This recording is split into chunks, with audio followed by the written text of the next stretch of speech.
Dear Lord, we thank you for another day that you've given us. We thank you for the warm sunshine of the day, and thank you for yet another opportunity to come before this body and conduct business on behalf of the county.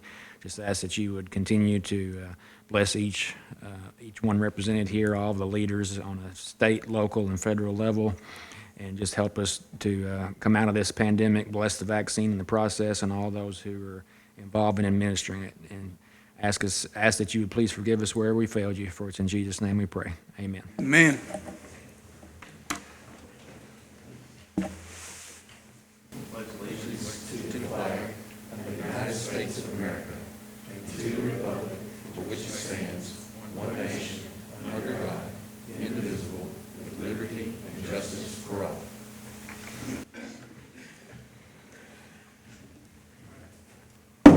We'll go ahead and call Marshall County Fiscal Court to order March 2nd, 2021. I've got Randy Green. We're going to have to table him. There was a death, and he had to go to the gravesite today, but he's going to be in here after he gets done. So if I can just get a motion to table Randy. So moved. Second. All those in favor say aye. Aye. Aye. Any opposed? Motion carries. Next, under guest, Billy Pitts. Good morning, sir. We've asked Billy to come up and give us an update, and we'll probably try to do this once a month, however long this goes, but welcome and thank you. I think once a month will work pretty well. It's probably a good idea. And first of all, thank you to everyone for having me here today. And so if as I kind of run down my little list of things, if you have questions, be sure to just ask you questions. You don't have to wait. Just interrupt me, ask me your questions. That'll be just fine. As of this morning, we have a little over 2,600 total cases that have occurred in Marshall County. 150 of those, give or take, are still active, and we've had 55 deaths related to COVID. That's what's been reported so far. As far as the phases for administering the vaccine, we're done, I would just say 99% with the phase 1A, which is our long-term care facilities and our medical personnel. Phase 1B, we're nowhere near complete with that as far as the health department's concerned. That's your folks that are age 70 and plus. First responders, I think we're good with that. We're pretty good shape with the school personnel. They'll go back for their second round. I believe it's coming up this weekend. They'll get Thursday. that done.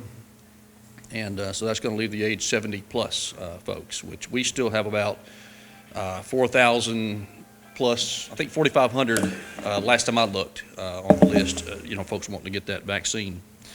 Right now, as far as vaccination sites, I know I'm kind of jumping around a little here, but as far as vaccination sites, there's about there's exactly, according to the website this morning, 410 sites available across the state of Kentucky. That's including pharmacies, health departments, hospitals, regional sites, anything you can name. I mean, they've got a lot of Walmarts in there. They've got a lot of Krogers in there. So the sites are available all across the state of Kentucky. We have here regionally, we've got Baptist Health. There's two right there in Paducah, Baptist Health, Mercy Health. We've got the CFSB Center, which is collaborating with the health department there at Callaway County. Several local pharmacies. We have three right here in Marshall. We've got they're the Good Neighbor pharmacies through American Verges. I'm not saying it right. Amerisource, the ABC pharmacies.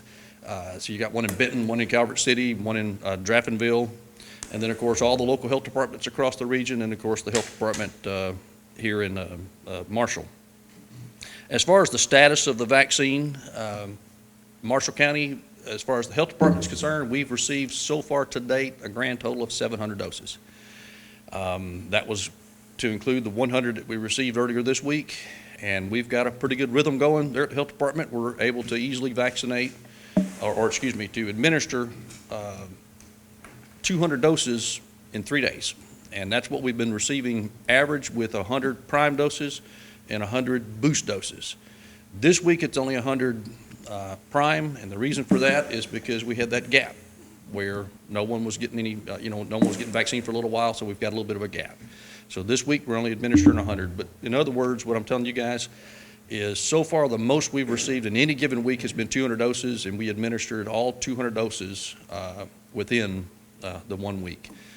Actually, within 3 days. We do it on Tuesday, Wednesday, and Thursday. We get everybody in, still doing our normal services, and taking care of the needs in that way.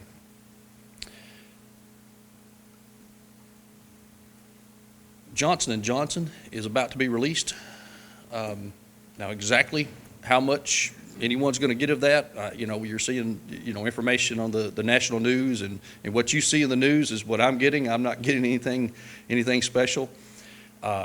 Dr. Stack, our our Commissioner for Public Health, he talks to us, the directors, he talks to us once a week on Wednesdays. We get our major call we do on Thursdays, but the information still is spotty. What they give us on Wednesday, what they give us on Thursdays is a lot of times different on Friday. And as with the way this thing's been playing out throughout the history of the pandemic, going back to March 6th when we had our first case in Kentucky at Harrison County, most of us here in local health, we're learning about what's happening in the world of the pandemic during the press conferences like everybody else. And so as far as the Johnson & Johnson's concerned, I, as director of the health department here in Marshall County, I put us in for that, asking for 400 doses a week. And I did my math on it. I'll put this out there to you guys. Right now, folks are still concerned. They're trying to call up there. They're wanting to get on our list. We're allowing folks to leave their. If we can answer the phone, we can. But a lot of times we can't. When you got several hundred calls a day coming in, you just can't answer every call. So some folks are leaving messages, and we'll take their name and number if they leave it, their age if they leave it. We'll put them on the list, and sometimes it's a month, 6 weeks before we can get a hold of somebody to get them back, to get them in there to get their shots. When I left the health department just a few minutes ago to come here, we had several people sitting there that had already received their shot for today. They're waiting their 15 minutes to leave. And let me tell you, everyone that's coming to get their shot, they're happy campers. They're tickled pink. For those that are waiting for that call, not so happy. And it's understandable. It's an understandable frustration because, you call up there, you hear, hey, we have the vaccine. You leave your name on the list and nobody calls you for a month or a month and a half. And again, I just try to remind the community that with the amount of staff I have, the amount of calls we're getting every day, the number of people that are on the waiting list, it's logistically impossible. We just can't call everyone. And the phone lines do stay busy with folks that are calling repeatedly. Hey, where's my shot? Where can I get in? I want my appointment. And that has, for a little while, it decreased, but now it has actually surged up a little more with the phone calls. And the reason for it is the governor is opening up the phases to daycare workers, critical infrastructure, people that have medical conditions, people that are age 60 plus. So he's pretty much across the state opened up 1C. And with us having only received 700 doses so far as a health department, there's not a lot that we can do. He can open up the phases, and I'm not saying anything negative on the governor because I think there's a plan coming for this. We can open up all the phases all the way down the line, but until we get more vaccine, we really can't address the needs of the community. We just have to still keep going 100 doses, 100 prime doses at a time. And 100 people a week, it's going to take a little while. But on the good news, I got to thinking about it the other day, and I just started crunching the numbers a little bit for Marshall County and everything. And these numbers I'm going to quote to you, these are numbers that I just basically just kind of rounded up on and rounded down to try to give us the best and worst case scenarios. We've got, I think, officially 31,183 people in Marshall County. So let's just round that up, say we've got 32,000 people in Marshall County. If I deduct 20% of the population for folks that are under age 18, that would leave us with 25,600 people. If I say, okay, let's take away another 20% of the people in Marshall County that maybe just don't want the vaccine. There are some that want it and some that don't. So let's just say, I'm being modest with that. It might be more. But let's just say 20% of the people don't want the vaccine. Well, that's going to bring us down to 20,480 people. And I'm being very modest in the sense that I would say, let's say maybe 10% of that population has already been vaccinated. For us, by tomorrow, actually, we'll be done with the 100 doses that we got this week. So we'll be done with that. But people have gone all over the region. They've gone to the mass clinics in Paducah. They've gone to other health departments. They've gone to the regional site right there in Murray. So folks have gone all over. So let's just say a modest guess of 10% that have already had the vaccine. That'll leave us with 432 people that would still need a vaccine in this county. Now, again, those are just me taking guesses because I don't know. I don't know who's been where. I don't know who's got what shot. That's just an impossible thing to know. But if the health department is approved for 400 doses of the Johnson & Johnson, and let's say that starts coming in next week or the week after or whenever it's going to get ramped up and come our way, we have 3 pharmacies that I just mentioned here in Marshall County that are authorized. Let's just say they got 400. So there's 4 sites with 400 doses each. That's 1,600 doses a week. Divide that into 18,432 people, that'll be about 11 and a half weeks. So we're not in a situation that's unsolvable. It is a doable thing. Right now, it seems odd to some folks that, the governor and the federal government, they're opening up all these sites, but yet we're only kind of trickling the vaccine at them. But once the vaccine is produced through Pfizer, through Moderna, through Johnson & Johnson, it's coming out in mass quantities, the time is going to come that we're going to be, I've told my staff, I said, the time's going to come where we're going to be stepping over it. We're going to have a lot of this stuff. And if we just do a modest 400 a week, each agency out here does a modest 400 a week, we'll be done in 11 and a half weeks. With, and then what's going to happen is you're going to see the reverse scenario where we're trying to do these campaigns to encourage people to come up here and get your vaccine. So what's going to happen in about, say, 2.5, 3 months, provided the inventory goes up like I would like to see it go up, or what I'm predicting here, or maybe would like to see happen, it's just going to flip-flop. Right now, folks are hammered down the door. They want the vaccine. We're like, well, we got 100 this week, so we can get 100 people in. So that's 100 people we'll make happy, 4,400 that's not happy. And then, but as time goes on, that is going to reverse roles. And that's all I have on that. Let's see. I have I'm one sorry. question. Yes, sir. Do you have to are you supposed to get this vaccine every year, or do you have to get it every year? Do you know? Nothing's come out on that. Nothing that has yet to be seen. So how active or how long the vaccine will stay active, and whether we're going to have to go back for it every year like you would with a flu shot, things like that, that's yet to be determined. So.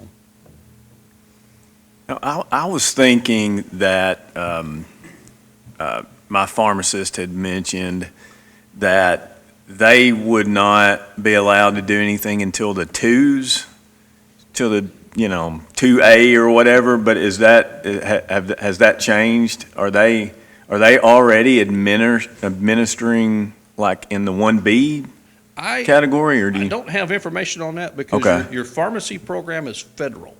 Well, I guess I'm talking about the local, the Good Neighbor ones, though. Mm-hmm. Is that's federal as well? That's a federal agreement. Okay. That started it went from the federal government, and it's gone straight from the federal government to the Good Neighbor pharmacies. Okay, now this may be separate from that then. I know This was a local, J&R was the one that told me, but I was thinking that maybe they couldn't start administering at that time until Are they receiving the vaccine, JNR? they're on that list, but I don't know that. I think that was the state. That's why I'm saying that's not the federal. So that's a federal agreement with those good neighbors. I think they will be allowed to, once it gets to the group, to the second or group 2, whatever that is. I'm going to. And there may be some more. Now, this is just Billy Pitts talking here. I'm going to take a wild stab at it. If the vaccine production goes up to the level that they're hinting at us that we're going to have with Johnson & Johnson, especially by the end of March, they're talking about 100 million doses nationwide. Well, that'd be 74,000 doses for Kentucky alone, which, now you're talking about across the 120 counties. That's why I'm saying a modest 400 doses a week per agency would be reasonable. That's a reasonable expectation. And that's just with the Johnson & Johnson. That's not counting the Moderna as they increase their production, the Pfizer's, they increase their production. So we very well, I'm hoping, honestly, I'm really hoping for this reverse scenario to happen quickly, even more quickly than what my number crunching is giving us right now. And with that, in answer to your question, Monty, I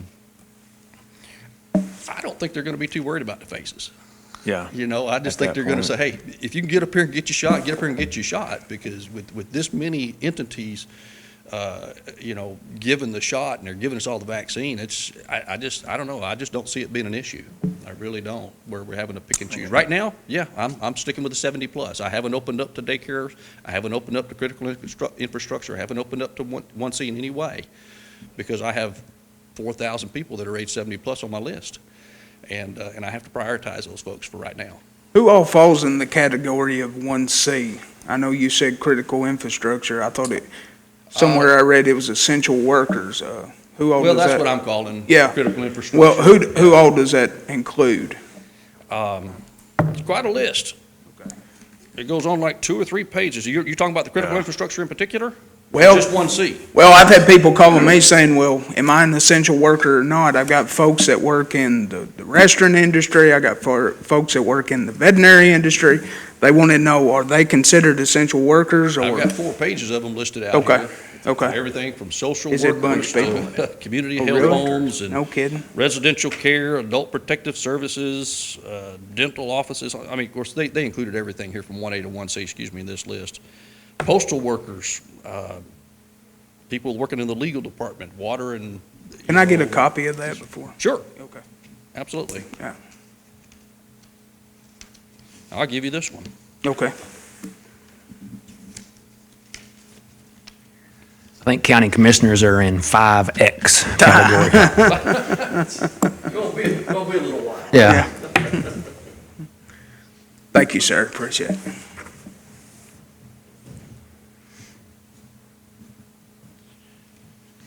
Let's see. The positivity rate is good news. Right now, we're dropping like a rock.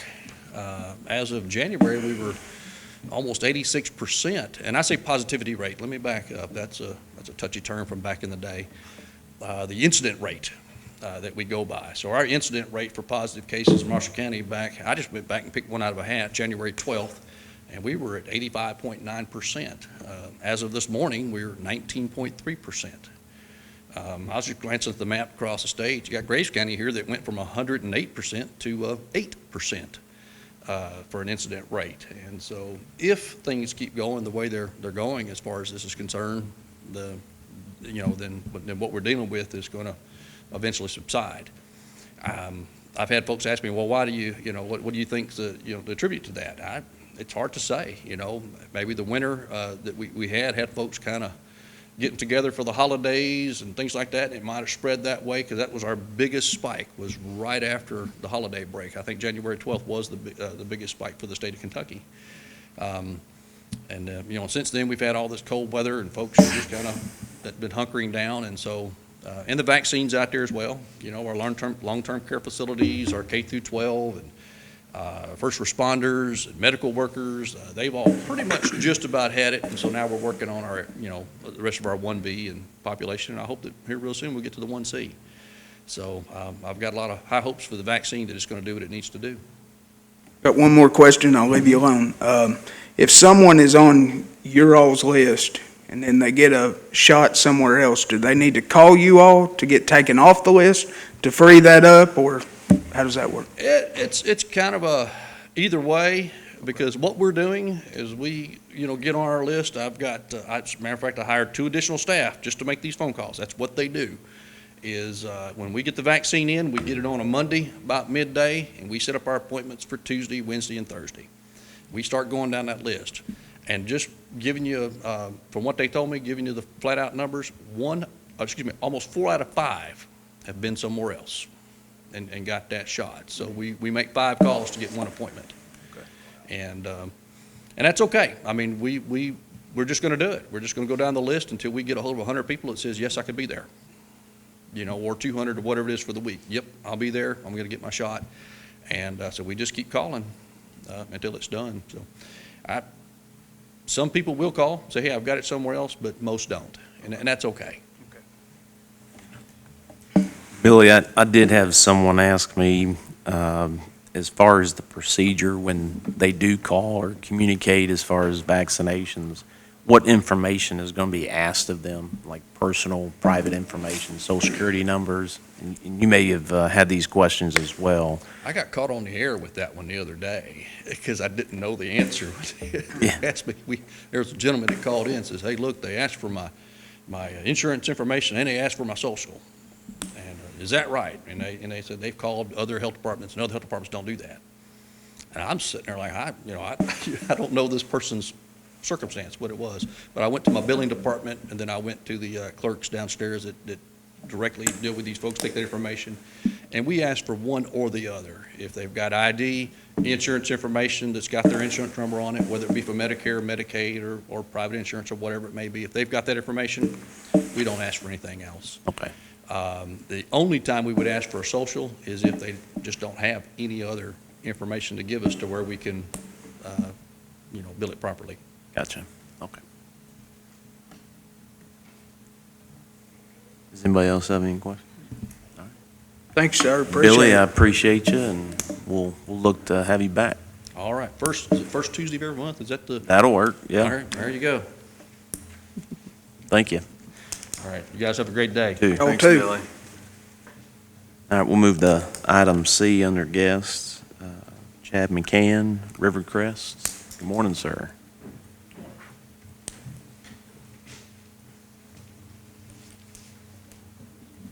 Just want to give the court an update on a couple projects that we've got working. One of them, just real quick, the Southwest 1 project that was completed down in the south end of town. That project, believe it or not, is not over with yet. We still got a lot of cleanup to do. And obviously contractors waiting on weather to break and so they can get back here in the backyards. I know a lot of residents are eager to get out there and we're going to be mowing here in the next few weeks probably. So we are working with Merco contractor and they are on, basically on the site. They were on site last week doing some of the punch list items and they'll continue to be around addressing areas where they can to try to get people's yards addressed as we get into mowing season. So just basically ask for people to be patient and we'll get out there just as fast as we can. Good thing is they got about half the project done before the winter weather hit, but the area, especially on the Interceptor Sewer north of the golf course, is in pretty rough shape. So there's a lot of attention that be needed in that area. But hopefully here in the next few months, we'll get some breaks in the weather and won't have the 4-inch rains that keep us off of it for several weeks at a time. Get things dressed back down. Does anybody have any questions on that project? Okay. The other project that we've been working on with the sanitation district is the sewer expansion on west of the Parkway, west of I-69 over there. At this time, as of last week actually, we secured our final easement, permanent utility easement for that project, and we've secured our permits for the sanitation district, Fiscal Court as well. So we are ready to advertise that project for bids. As long as there aren't any objections to doing so, we'd propose to get that in next week's paper and get that on the street for contractors to bid on and get that project going. Good. Does that need, going to do the advertisements to bid? So moved. Second. Second. All those in favor say aye. Aye. Aye. Any opposed? Motion carries. All right. There's not any other questions? I'm free to answer anything. What's, If there's some other I questions. know out with Johnson Creek Water and the Yes, water sir. project out Brewers Mhm. at the Y and Soldier Creek, Yes. have we moved into the engineering process of We that? are moving into the engineering phases on that now. I have talked with one of the board members and talked with David several times about the issues we had with utility locates down there. We did finally get those resolved in January, and we want, in amidst the snow and the ice and everything we dealt with last month, we do have the surveys, initial surveys completed on Soldier Creek and Mayfield Highway. So we're working on those designs right now. Surveyor completed some surveys on Olive Hamlet yesterday, and then we'll be back out on Curd Road later this week probably to work on those surveys. Good deal. So we're kind of hitting it with 4 barrels right now, Yeah. working on the designs, and that's actually where I'm leaving here and headed down Soldier Creek this afternoon. Okay. So, Appreciate y'all. yep, moving forward best we can. All right. All right. That's all I got for today. All right. If you guys have any questions? Thank you. Appreciate you. Thanks, Chad. Next item under guests, D, Emergency Management Director Wade Boggs. Morning, sir. Good. Good. So, I've got some information from Ed, our siren contractor. He took one of our sirens back with him. He traded for us. When we moved Palma Bryansburg, he took that siren with him to recondition it with the intention of selling it off to somebody else. He came to us first. He offered it to us for, it's a brand new, they're $9,500, put it that way. If we wanted to, we have the opportunity to purchase it and the installation with all the parts for $7,100. And it's $7,150 total. That doesn't include electrical work. That would be another $3,000. The reason I bring this up is we have a couple dead spots in the county. I've talked to y'all about it, commissioners, pointed them out. We've discussed possible places to put one if we ever got it. So I bring it up because we don't have the money in the budget. I'll just plain and simple. I will budget next year for new sirens. I need to get a couple more to complete the county out. But this opportunity won't be here next year or after this budget. More than likely, he'll sell it off to the next person. That's just how that works. And nothing wrong with that. It's just business. So I've come to ask if we would like to purchase it. I would need the $10,000 added to the budget in order to complete purchase of the siren and installation and the electrical work. That also brings a second point. This doesn't require anything. We've got insurance money for it. I've got 3 reconditioned siren controllers we're going to be purchasing to replace Possum Trot, Brewers, and Hardin, which is the broke one that we discussed. These are all reconditioned, but they're the same. They're newer controllers. They don't have the problems that these older ones do right now. They'll last us another 20, 30 years, just like these old ones have. That was insurance money for the broken one in Hardin. I had some other insurance damage to the sirens that will replace these, no cost. But if we do purchase this siren, Ed will waive the $900 installation fee for those controllers. So we do have a little bonus added in there if we were to purchase a siren. Does anybody have any questions on that? Can we have the map to show? I don't know if you can pull it up. I didn't send it this time. Yes, if you still had it. 'Cause I think it's important to show some of the Dead space. underserviced areas that we have throughout the county. So that $7,100, Yes. but we don't know exactly where that siren, which one of our dead locations that would go on, right? Right. Okay. We That haven't would just be determined. purchase it now, Right. or when do you need that? Preferably sooner than later. I am going to be purchasing these controllers very soon. I'm just waiting for the insurance money to clear, and then we're going to purchase those. I wanted to get it all done in one shot, and then probably within the week decide on a location. That way when Ed comes up to do the controllers, we can put the siren up at the same time. And that way we don't have a siren sitting around during tornado season not being used. Like I said, I got a couple locations we've kind of pinpointed, and I know we've discussed, and I've discussed with Justin and Kevin as well, where we could put it, and we're going to hammer out where would be the best location, and I'll discuss further. But we want to get one of these underserviced areas as soon as possible and try to cover as many people if that is possible. As you see, there's a couple places there on the lake that would be good. There's East Marshall's got another fire station up there off Little Bear Highway that would cover most of the northern end of District 2's lakefront. I know we've got some dead space around Walnut Grove. There's the dead space I discussed last time between Sharp and North Marshall Middle School. And then Pirates Cove has got a nice dead spot as well. They're all possible locations. Like I said, we're just discussing which one would be best at this point. One at Harvey Fire Station works good. I heard it Sunday. I live probably 2 miles as the crow flies, but it's loud and clear. Oh, yeah, I'm glad that one works. That was actually the first one we put up after we refinished on. I'm really happy with the way that one turned out. It's definitely probably the loudest in the county now. It'll wake you up, and that's a good thing. I say on that map right there, we're looking at the buffer radius on each siren. I've got set to 1.5 miles, which is a little outside of what FEMA recommends at 1.2. But I did drive to most of those locations, and when we sounded them, and I can hear them at 1.5 miles. So when you're outside, let me clarify, if you're inside, you're not going to hear it outside of 0.5 mile probably or so, unless you're near Harvey, in which case it's a different story. My TV was going and I heard it, so. Hey, I'm glad. Yeah, I've got a lot of people commenting that they can't hear them when they're inside. As we know, that's really not what they're for. They're outdoor warning sirens, so when you're outside, but if I can get you to hear them inside, that's even better. Anybody have any other questions on that?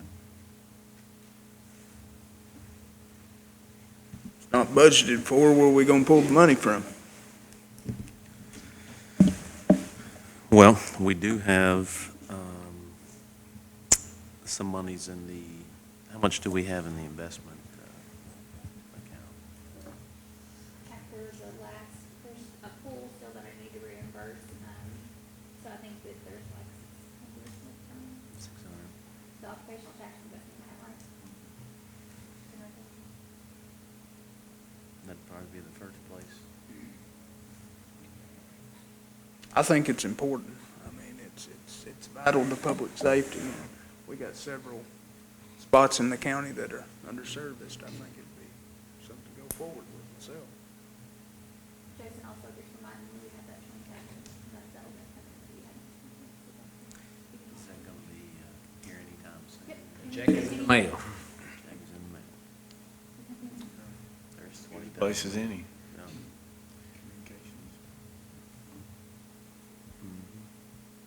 We can use that. On me, I make a motion that we allow the emergency management director to purchase the siren. How much you need, 10,000? 10, Up to 10,000? Yeah, 150. it shouldn't be any more than 10,000 roughly. I'm estimating the electrical cost, it runs between 2,500 and 3,000 to have them installed. And that depends on the location we put it at. If it goes through West Kentucky Rural Electric, if we're not near a building that we own, it wouldn't have a cost up front. We'd be paying $30 a month roughly. Do we want to say up to 11,000 just in case we run across that? Amend my motion to up to 11,000. And we'll use the 20,000. We'll have to appropriate that in, but we'll use those monies. Is there a second? Second. All those in favor say aye. Aye. Aye. Any opposed? Motion carries. And then we can figure out where we can discuss later as far as where we want to put that siren at in those dead space. Yeah, he and I talked yesterday, and I mean, where Sharp and Palma, where he's looking at, I mean, there's so many of those large swaths of TVA transmission lines, but I don't know if they would allow, I would assume they probably wouldn't allow that in the middle of their, TVA. yeah. Yeah. That would be nice, because there's nothing else there, and they run right. But Monty and I was talking to Van Zora and Oak Level up that area too. yeah, I say we can always sit down, I can pull it up and we can start putting dots on the map and see where it looks good. Got that option as well. We can reach out to Ed, they've got engineers that could plot us a location. It just depends on where we would like to, where we've got access, the easiest access obviously. And like I said, I do have the option of a fire station right now that I forgot that has been underserviced actually, so that is an option. Okay.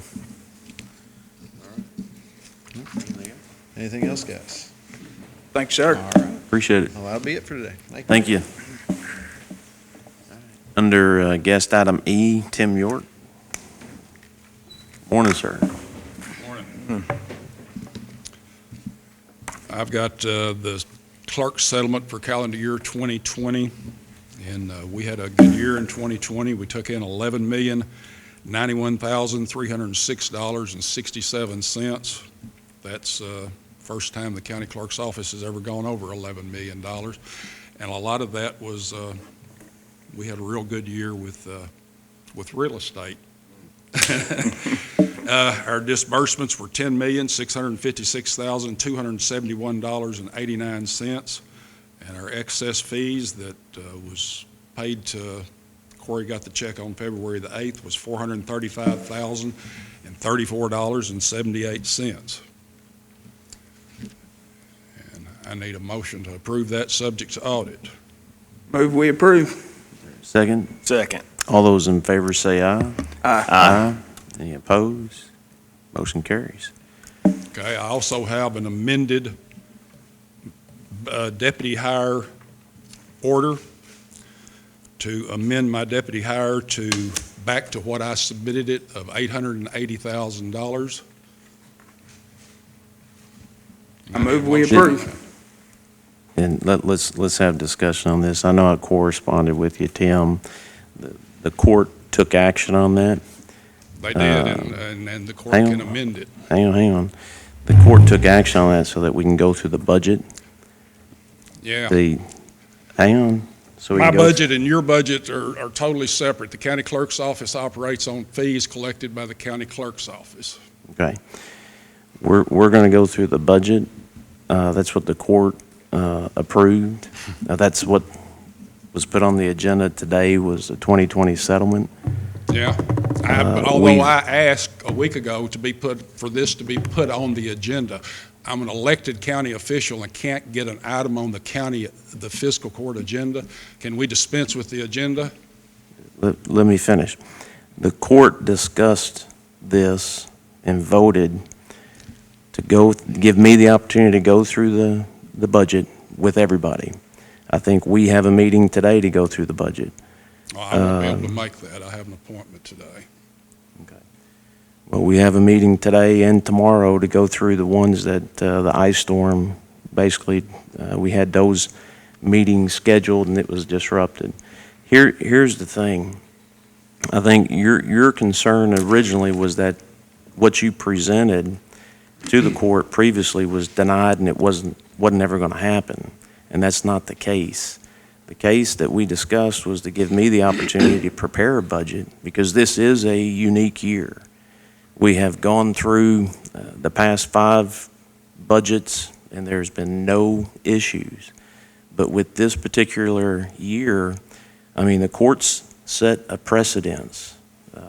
We can go back to where I presented the payoff $3 million loan, and the court chose not to do that, to wait till we get through this budget year so that we can see how it's going to affect our 2021 budget. We just, 2 meetings ago, I believe, identified that the jail, we're going to have to fund that shortfall in payroll. There are things that this year has affected our budget. All we said was, and we did the sheriff's office as well. But you subsidize the sheriff's office by, what, $1.5 million a year? You don't subsidize my office anything. And what the court realized is what you were asking is not going to take effect until 2021 anyway. So there's no reason hang on. As we review our budget, to give me that opportunity to sit down with our department heads, because of the OTA we reduced. Originally it was 4.2. We reduced it. We increased it to 4.7. That was a huge cut in our budget to do a budget review. And then as we go through that process, we come back to the court and we do a budget workshop. Okay? And then once we do that, there is no harm to look at this then. It's an issue of comparing it to today to in a couple of weeks. But it gives me the opportunity to prepare that for the court because, and I know I've spoken with Justin. I mean, as we speak, we've got issues with this building that's going to cost a lot of money. So the court didn't tell you, no, you can't.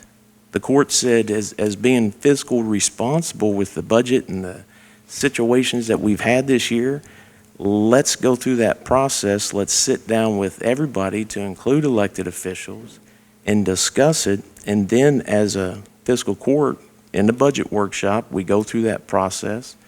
And if everything looks like it's going to be fine, the court has the ability to do that. That's what the decision was made from the first time, what you presented.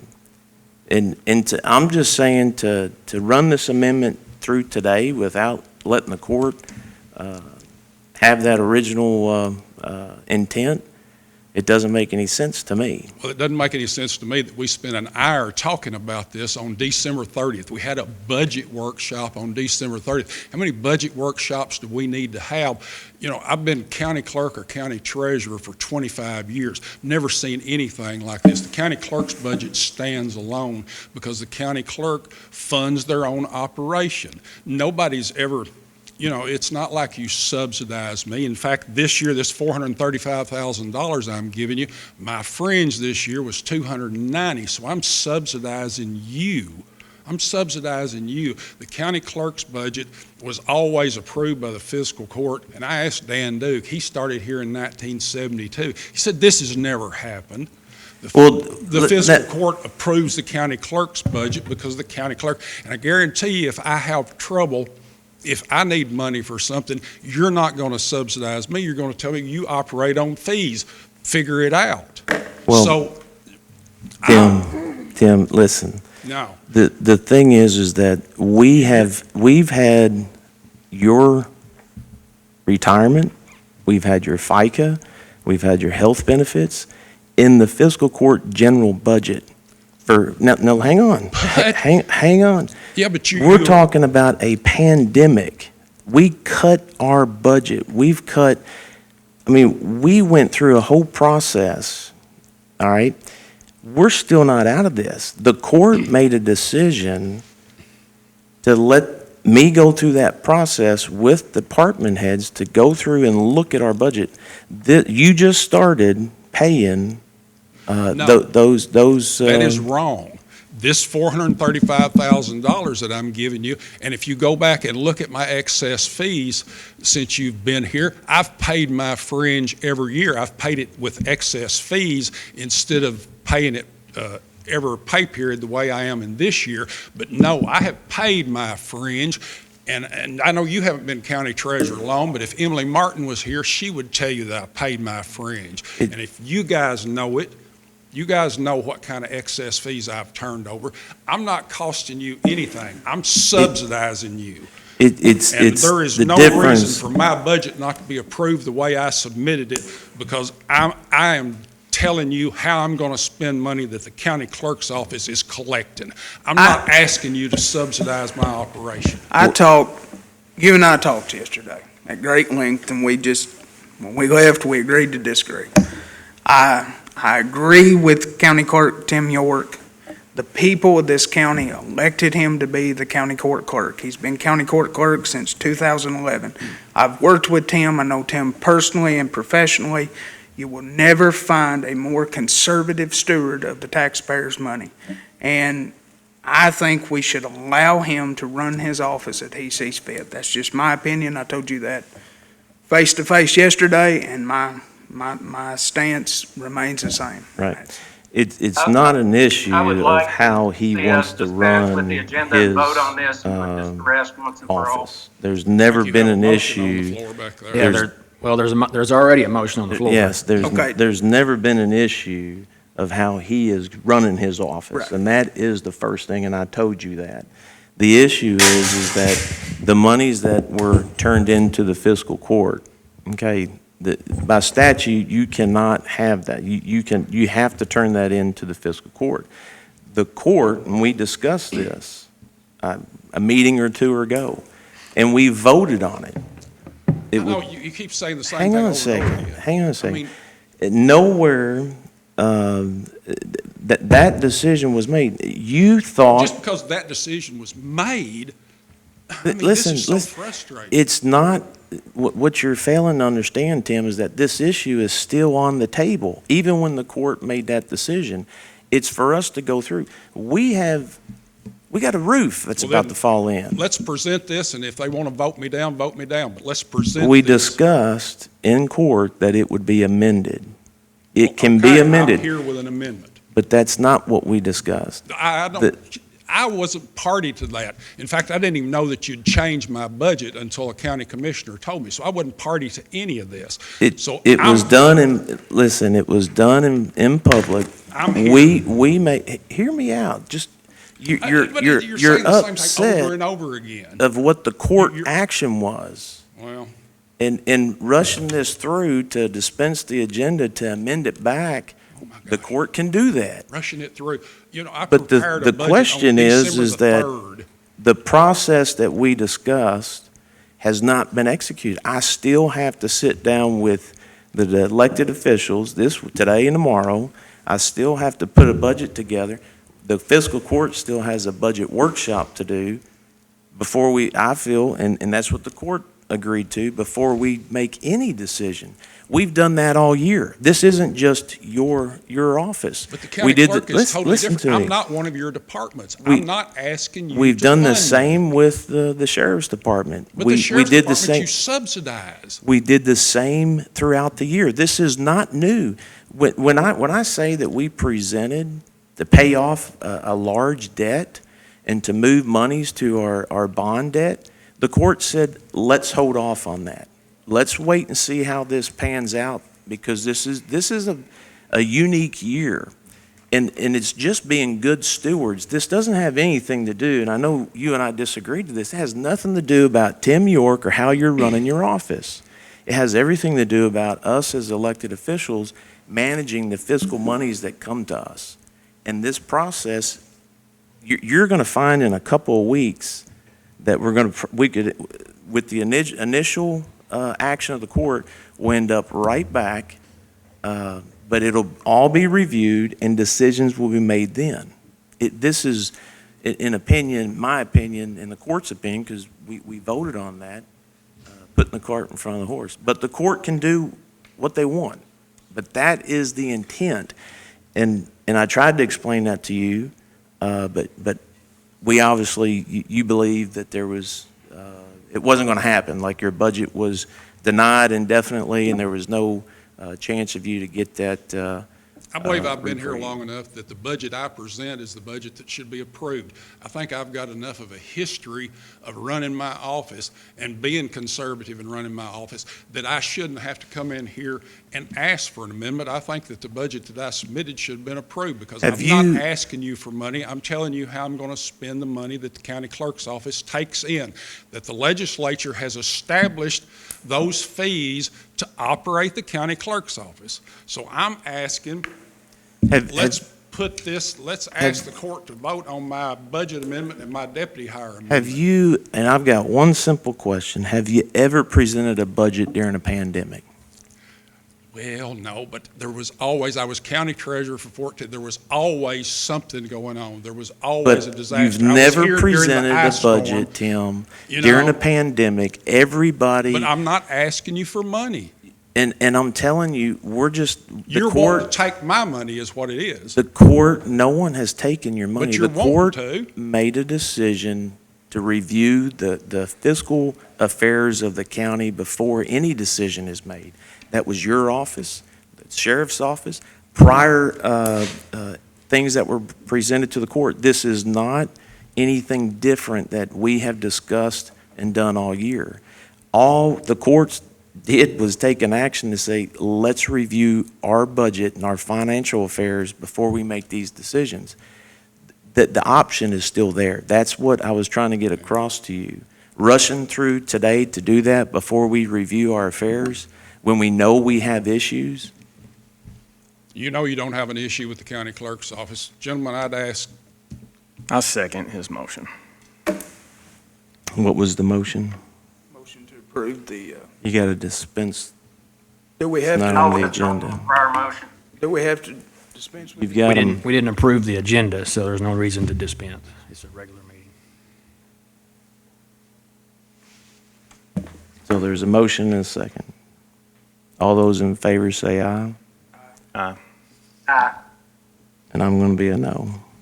Motion And carries. I also have a budget amendment, which basically restores my budget back to the way I submitted it as far as the deputy hire and the excess fees.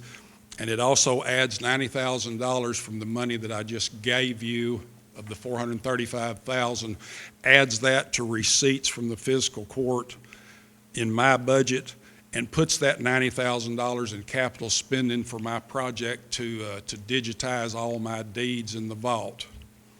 And I need a motion to approve that. Move that we approve. Is there a second? Under discussion, I think there's a question. Are you hiring an employee, or is it a 7% increase? Do what? Are you hiring an employee? We don't know, we did the math, we don't know if it's hiring an employee or 7% increase. No, it's not a 7% increase. I'm planning on giving a 1.4% increase to everybody, which is what you and I received. We received a raise this year, and it was 1.4%. I also have 4 employees that I hired in 2018 that I hired at a much lower rate than my other employees. And unlike Roy at the road department, I don't automatically raise them to what everybody else makes at the end of the first year. I do that over a period of time, so I will be giving them an additional raise. And I'll also have some flexibility in case I need to do something, because I run an office. So, but I will not be giving a 7% raise. No, I expect to give a 1.4% raise, just like you and I got it.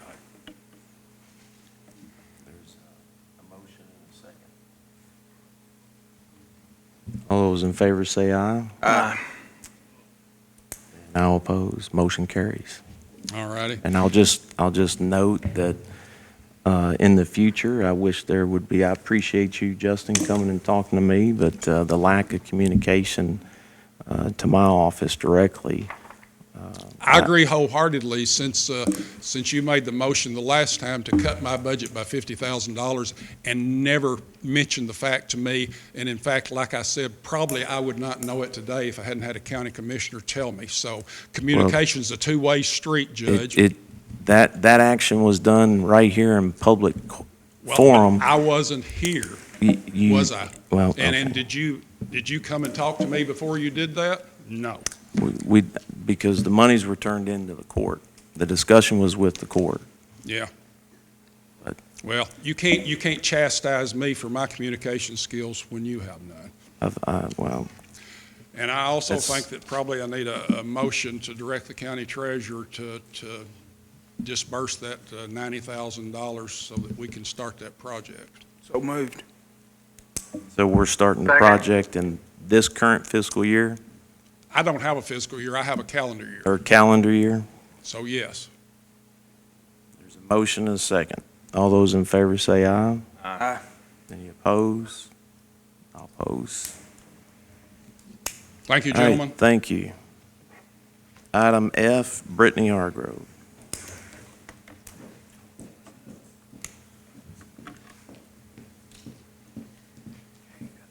All right, we got some good news for the past year.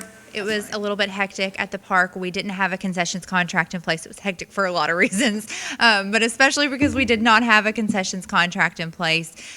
We opened it up for bids last year. No bids came in. We did get one bid in after the fact, and that was denied because the percentage was so low.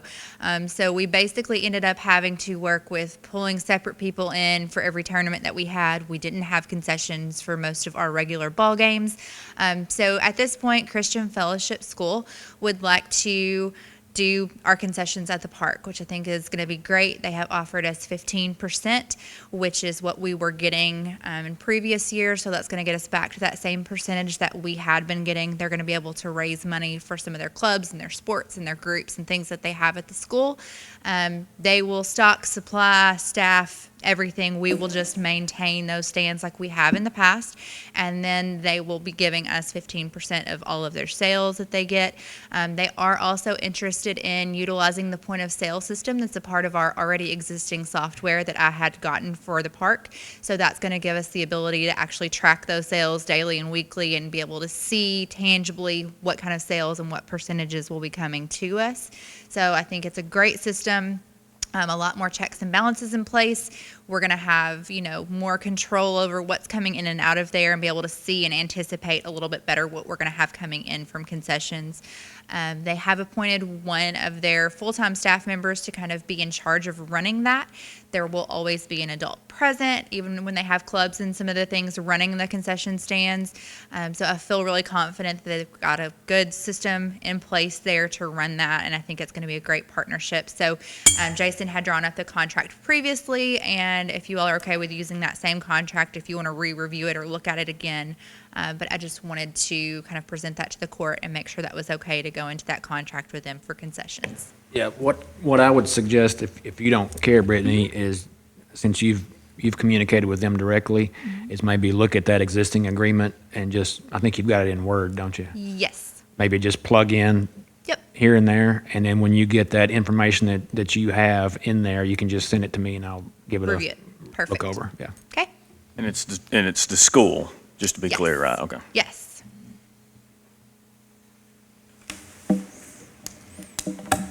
All right. What action does the court want to take? When does that start? They are going to start probably soon. We've got tournaments coming up even this month, so they're hoping to be able to get things going and get it in place to be able to open them up as soon as possible. Approve it. Okay, so let's think about, or is it gonna start before we meet the next time? Probably, the motion can would wait or probably I be can- yeah. if the court's entertaining and approving it, is to have you review it before it's signed. Approve, Oof. approve the agreement, motion to approve the agreement, subject to Brittany and I finalizing the terms. So moved. Second. All those in favor say aye. Aye. Any opposed? Motion carries. Thank you Thank so you. much. Thank you. Under correspondence, January and February personnel changes.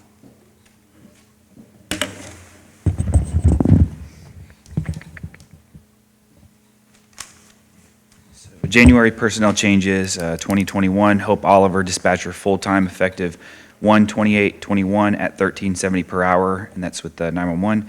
Amy Nimchik, animal control, termed 1/7/21. And Alexandria Belcher, dispatch, termed 1/31/21.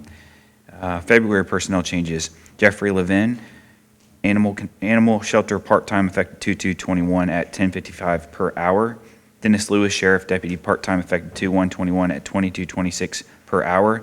Kay Hutchinson, animal shelter, full-time, effective 2/2/21 at $13.75 per hour.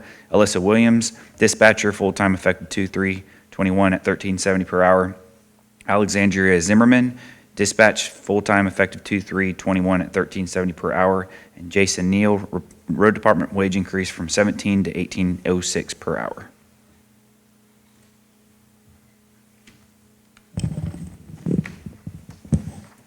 Motion or an action on that? Or no, never mind, I'm sorry. All right, under old business, approve the minutes February 16th meeting. So moved. All those in favor say aye. Aye. Aye. Any opposed? Motion carries. Old business, state highway property transfer. The state has this. They prepared these documents. Originally, it was presented to us that we could just do the transfer, but apparently that wasn't the case, or there's difference of opinions. Now that with the new administration, they're saying that it has to be sold, and they can draft this up to where it can fit that based off the Constitution. But I think more importantly, the signage that was in discussion, there's signs out there now. And if you look, have y'all looked at this as far as how much it covers? And we saw that in our mowing cost, and that there's a lot more to this, and so I think the court needs to review. It's been, what, 2 years? Over 2 years. And a lot has changed since then, so. So they're saying that they cannot transfer it to us, they have to sell it? No, what they were saying was that they couldn't just sign the paper. We couldn't just sign the papers. We had to show that, I guess the state constitution doesn't allow the state to just give the property to the county, that they have to sell it. So they've drafted it in a way that they can meet that. That's why apparently it took so long. But when you look at how much that covers, you know, it's quite a bit, and since then, 2 years, a lot has changed. You know, I felt it was important to bring it back to the court for review and see if the court still wants to take this initiative or what action they want to do.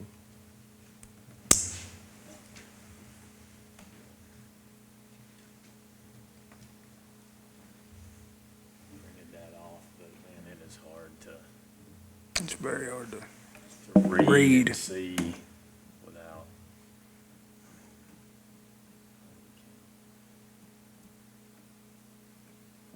How much acreage do we know exactly? The total? It's everything in yellow, correct? Anita said she thought it was 20-something acres. It's a little bit more than just a parking lot.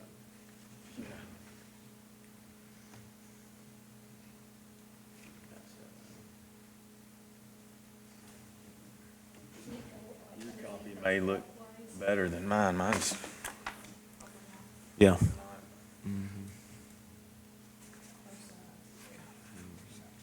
And goes a fairly good distance down to the bridge.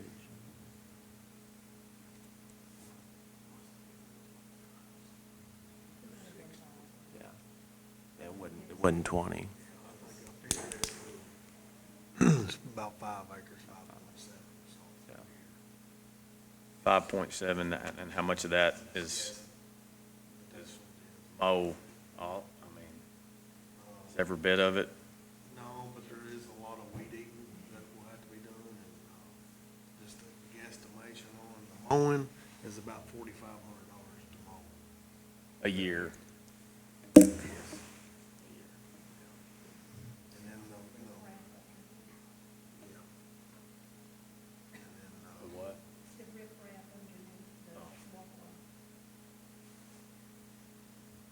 and keeping up with the paving is gonna be, it's a lot.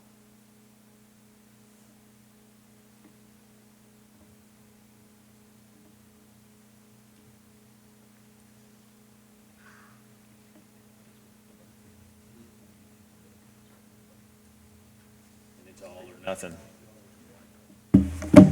Yeah. You're taking half of it and let them keep the other half. We started out with, we were going to try to expand the park and ride with CMAQ funds. And, I mean, the park and ride right off of 68, it's just a small parking lot. Yeah.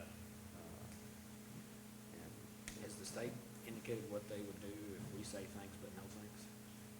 Well, I mean, there's no, the court agreed to go into the agreement, but I think that was the previous administration.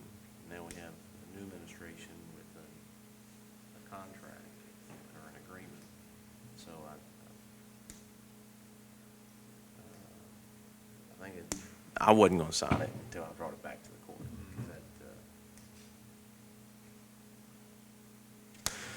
What the original agreement was just for them to give it to us with no consideration. That wouldn't be a binding contract anyway. Right. Yeah, that's, and they just cited, I didn't get into the details as far as the issue of the Constitution and whatnot, but it was more so trying to, I mean, the road department, they're not going to be able to get out there and do that. Clearly have to go on the mowing list.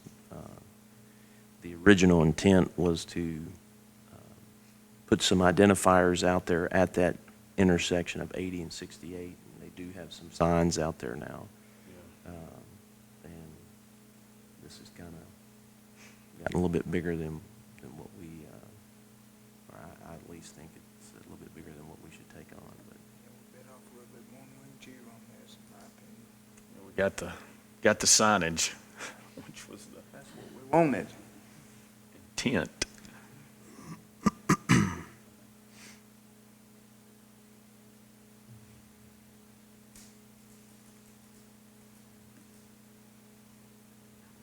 What do you think, Marty, Ray? Tend to agree with the judge. I don't know that it's worth the $4,500 a year. And again, the sign is there now. That was the.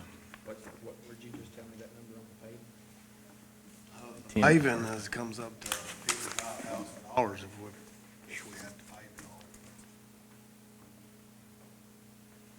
That's two parking lots and a walking trail. Is it safe to say the signage that's currently placed there, this agreement would have no effect on that either way?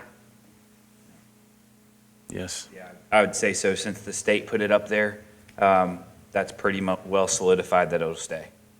Okay, thank you.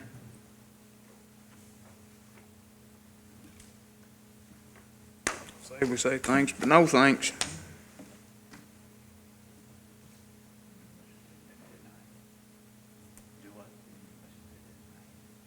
Well, the court, basically, it was at my position to sign it, but Well, we had an agreement, and that was just an agreement for them to give it to us. So, you know, if I tell Erica I'm going to give you my pen tomorrow, which I would never do, by the way, and tomorrow I change my mind, she can't sue me because there was no consideration going back and forth. But if I say, Erica, I'll sell you my pen for $10,000, she brings me a check for $10,000, I may have to sell my pen. So if there's no consideration going back and forth, if it was just an agreement to give it to us, then I don't see that we have any problem saying thanks but no thanks, like Justin said. But I think it should be a vote. Yeah, yeah. I make a motion to deny it. is there a second? Second. All those in favor say aye. Aye. Any opposed? Motion carries. Especially since they, being the state, changed the terms on us. Terms. Yeah. So, Before we move forward, can we make sure that you speak into your mic? Because I think it's going to be hard I know for Denise, it's really hard for her to hear, and you just cut in and out, so it'd be like a video with no voice. I make a motion that we deny it. Thank you. Under new business, You want me to put up memorandum two? of Like a agreements, second. Now what? You got a motion on the table again. What are you doing? item A under new business, this is, I want to say the past 5 years, the auditors have asked for something in writing. So Jason put this together, and this is a memorandum of agreement with the Children's Arts Center here in Benton. I'll just read this. Whereas in approximately, and that line is blank, the Marsh County Fiscal Court, the City of Benton, and the Marsh County Children's Arts Center participated and cooperated in a joint effort to obtain grant funding to facilitate the center's current structure located at 1202 Elm Street in Benton.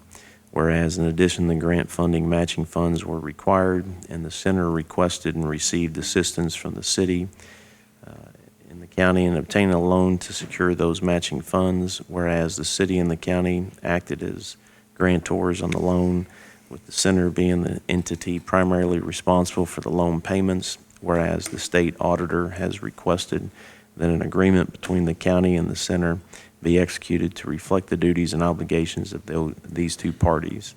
Now therefore it is understood and agreed to by the parties as follows. The center shall at all times be recognized as the party primarily responsible for the payment of the loan referenced above, which includes payment of principal and interest.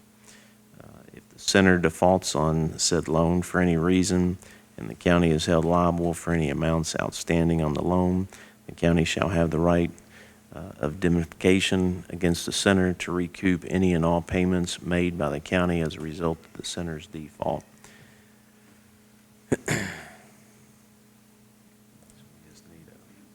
Do we have an approximate? I think it was 2011. did you have that date in some records that you sent me of a?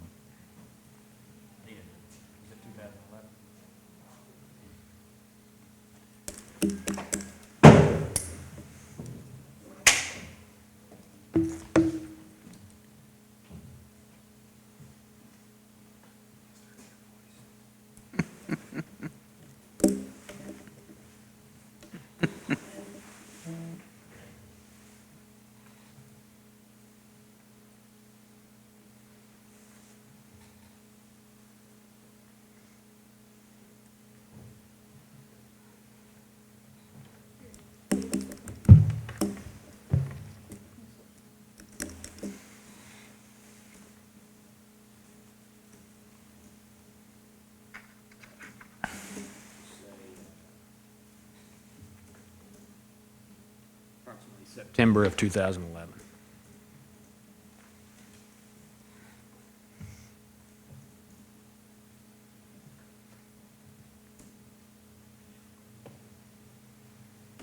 All right. We need a motion on this item. Move to approve. There's a second. Second. All those in favor say aye. Aye. Any opposed? Motion carries.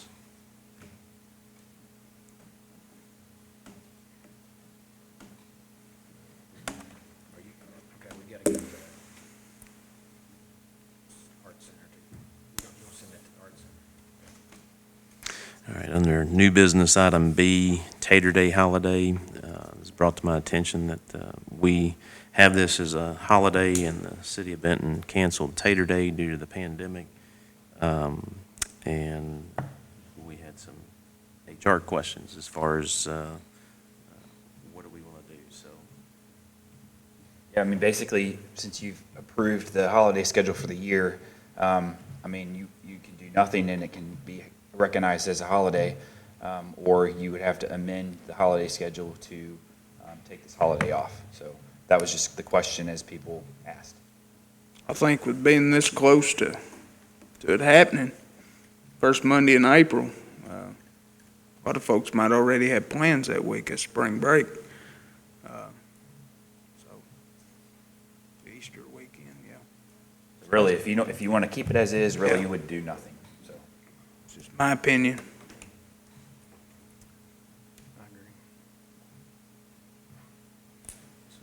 No action on Tater Day. All right, we'll move to item C, training incentive for Sheriff McGuire. Move we approve. Second. Second. All those in favor say aye. Aye. Aye. Any opposed? Aye. Motion carries. Item D, Sheriff's County Revenue Bond.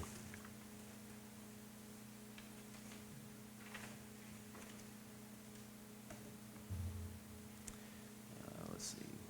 Know all persons, these presents, that we, Charles Edward McGuire, and Western Security Company, a corporation of Sioux Falls, South Dakota, as surety are held and firmly bound unto the Commonwealth of Kentucky in the penal sum of $10,000, for the payment of which sum, well and truly to be made in lawful money of the United States of America, we jointly and severally bind ourselves, our heirs, executors, and administrators forever firmly by these presents, sealed with our seals and dated this 24th day of February 2021, whereas the above burden Charles Edward McGuire was elected of the office of sheriff for the collection and payment of the county revenue of the County of Marsh, Kentucky. Now therefore, the condition of the above obligation is such that if Charles Edward McGuire shall duly and faithfully perform the duties of sheriff for the collection and payment of county revenue, then this obligation to be void, otherwise to be and remain in full force for the term commencing January 1st, 2019 and ending January 1st, 2023.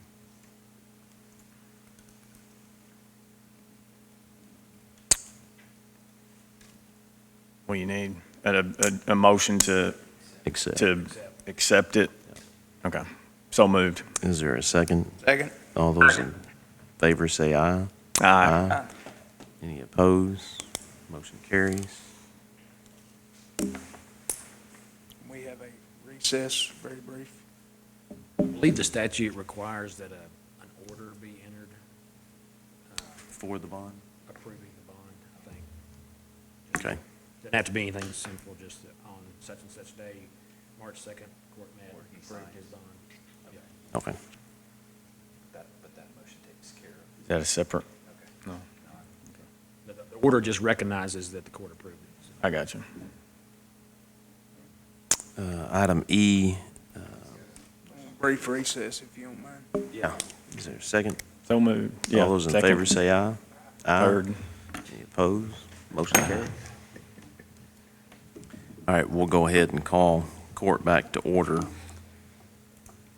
And I see Randy is here, so I need a motion to bring Randy off the table.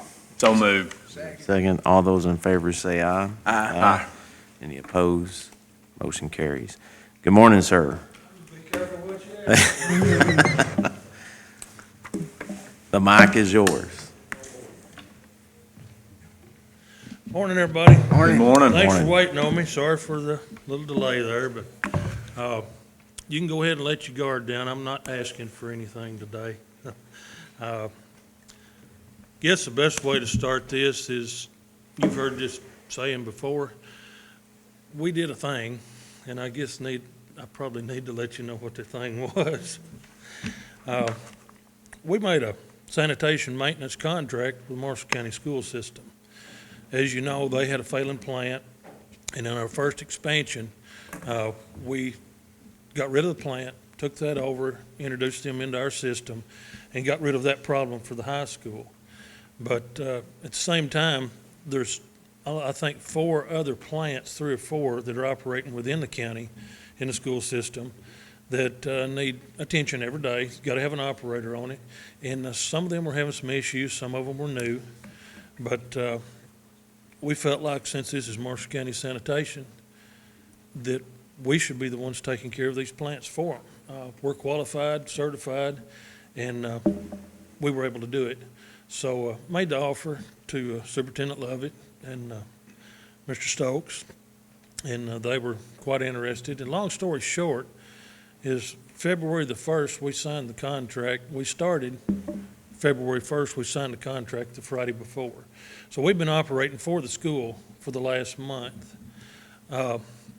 This contract is an annual renewal. I think any of them that we do with the school has to be. But so it'll be on an annual basis. I don't see any problems. We've already identified issues. We've already corrected issues. And another thing that I want people to know, there were a couple of employees at the school that were working to be certified so they could help with their system. And they didn't get thrown by the wayside. We took them in. We've worked with them, and we're going to let them certify under Lindell's license, or basically apprenticeship. So we're going to go ahead and get these guys certified for the school and let them operate with us. It'd make a good marriage. And I guess trying to be a good example for the county, instead of arguing back and forth and fussing over minor details, we were able to provide a service and help the school system and help our county, and that's what we're doing. One of the main reasons that we want to do this, as I said, and we want to bring the school system up to the same standards we hold for the rest of the county in our systems. And I think we'll be able to do that. There were a few little NOVs and a few little dings here and there from Frankfurt that everybody's going to have to deal with, and we're already dealing with those, and we're going to put them to rest. And it's not really a big problem for us. Considering the issues that we had when we took over the Draftonville plant, this is a walk in the park for us. Like I said, it's going to get the school system 100% out of the sewer business. And the ones of you that were at the meetings would remember when Superintendent Lovett, he said, all I want is to be out of the sewer business. So opportunity came up, and we were able to do this. And so that's another good thing. I haven't hit a bad thing yet, have I? There? Okay. Anyway, Superintendent Lovett, you're out of the sewer business, and we got you back. Don't worry, it's going to be okay. Also, another good thing is they were previously contracted with another operator, the school system was, for X amount. And our contract, the school is saving thousands and thousands of dollars annually. We're markedly a lot less expensive because we're already there, we're already doing our thing. And anyway, so it's another great savings to the school system, which saves each one of us. That's our money that we're saving.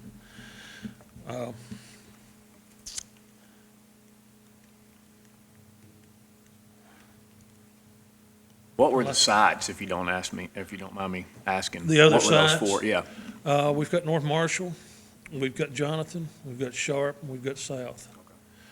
And some of them are new. I think Sharp and probably Jonathan are the newest. South, we're going to have to do a little swapping around on some things.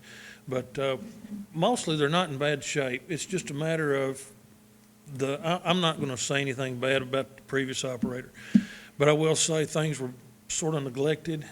Paperwork is the main part of this whole thing in sanitation, is you've got to do your paperwork, keep your labs right, and we've got an on-site lab. We also took the lab work for the school, and that's at our expense now. The school don't even have to pay for their lab work. We've got that. But anyway, that was the sites, and some are good, some are not as good, but we've got them going. They will be compliant, and we're going to maintain that they stay compliant, the school, just like us. Now, there's another good reason for us doing this, and it's a selfish reason. Our employees needed raises, and I knew what was going to happen when I walked up. I said, Commissioners, we'd like to have a nice raise for our guys at the sewer plant. I'd have to duck first, and then I'd have to say I understand probably and go back to the house. Things are tight. I get it. Things are tight. And the way I was raised and the way we run that plant is if you need something, you create it yourself. These guys needed more money. We found another job. We created our own money. And by doing this contract, we're able to give our employees raises. Now, you're going to wonder, what about the taxes? What about the withholdings? Because the county, they are county employees. The way we're doing this is compare it to your premium system for your employees now, and I know you're familiar with that. This, rather than having a premium, it's a contract. If this contract is broken or voided, they lose their raise. Just like if they get a premium for something and they lose their certs on that, they lose their premium. Same thing, different terminology is what's happening. With the taxes and the withholdings, I've already spoken with Erica. We know exactly to the penny what it's going to cost us per month, and we will be reimbursing not only the raise, but also the withholding and taxes. The county will not be out one penny, and we've already got that taken care of and handled. So we know where we stand there. You're not going to lose anything. It's not going to cost you a dime. And it won't be taken away from our normal day-to-day duties. I know that's a question too. I have men that live all the way across the county. So some of them can be done on the way home. We're running back and forth to Aurora every day anyway to run that plant. So there's Jonathan Creek. We've got a man that lives at South Marshall. There's South Marshall. We've got a man that lives at North. There's Sharp. So we check daily on that. And also in and out on the school property, if it's a concern for you as far as safety or what we did is we did the check on the guys. We didn't have any felons or aliens or anything like that, which I wasn't surprised. I'm pretty sure Linda wasn't an illegal alien. And we also, we have a logging system. We log ourselves in and out on school property. We're working on it in our new computer system that it will go through there. But at this point, we do have sheets. We're logging in and out because I was worried if there was an issue at the schools like we've had in the past. I want to know where my men were, who it was, when they were in, when they were out, what they were doing. So we can be very accountable with what's going on with the guys. But anyway, yes, we wanted a raise for our guys. But that contract isn't, just to make sure, that contract is not like an hourly, it's just a, here's what it is We are per contract- year, and you have an annual It's an annual contract. renewal on it, okay. It's an annual contract, and we are to operate the plants for them. The one thing is, as far as materials, if a pump goes down, a blower, a belt, whatever, chlorination products, the school does pay for equipment. They own the plants. They pay for the equipment and supplies. So we're not out any money on that either. Again, we're not out. But they're able to do that because of the savings between our operation and the operation they had before. The district, as you know, we've leased a new truck. We've got a truck through the lease program and that was needed badly, and it's working great. But I didn't want to run that truck to death every day if somebody's circling schools. So the district did buy another little pickup truck that gets about 30 miles a gallon, and it's just a running truck. So if you see a little red truck running around, it don't match anything else. But we were able to do that, again, to save money and save wear and tear on our major equipment. Like I said, we'll be reimbursing the county for the pay plus taxes. There will be an additional income for the district. I made sure of that, on top of being able to give a raise to our employees. And another one that you might like is we've budgeted and pledged to pay $10,000 annually on the KIA loan, where we did the first project out of this. I hope he's listening. There was a previous commissioner. He knows who he is, the one that told me that I was buying a ticket on the Titanic when I got on this sewer board. Basically told us that we would fail. You're wrong, is all I can say. Not only are we striving, not only are we growing, not only are we expanding, and the big concern of this previous commissioner was they'll never be able to pay one dime back. There's no way that plant will ever make enough money to be able to pay one dime back. You're right. It's not a dime, Commissioner. It's $10,000 a year. It's not a lot on a loan that size, but it's a whole lot more than 10 cents. So that's being done. Other than that, I just want to let you know where we stood. I want to let you know we did a thing.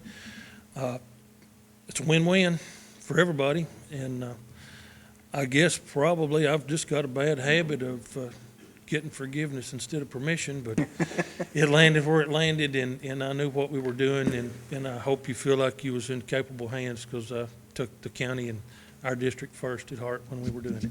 Is there any questions? Sir, good Glad job. to hear that with the school system. That's great that they benefit as well as us, and it's an agreement. Exactly. So I appreciate it. Well, it only made sense. We were there. That's our business. And if we're going to be tasked with that job, we might as well take care of the county while we're doing it. So, That agreement that you asked me to do that takes those school monies and funnels them through the treasurer's office back to the employees, did that look okay to, I know it looked okay to you, right? yes. Okay. Yeah, we were good. I don't think that's ever been signed, has it? Did your board approve that? Don't know. I don't think we've gotten to the meeting since we've had that. So, Okay. yes, we did. Yes, we did. We sure did.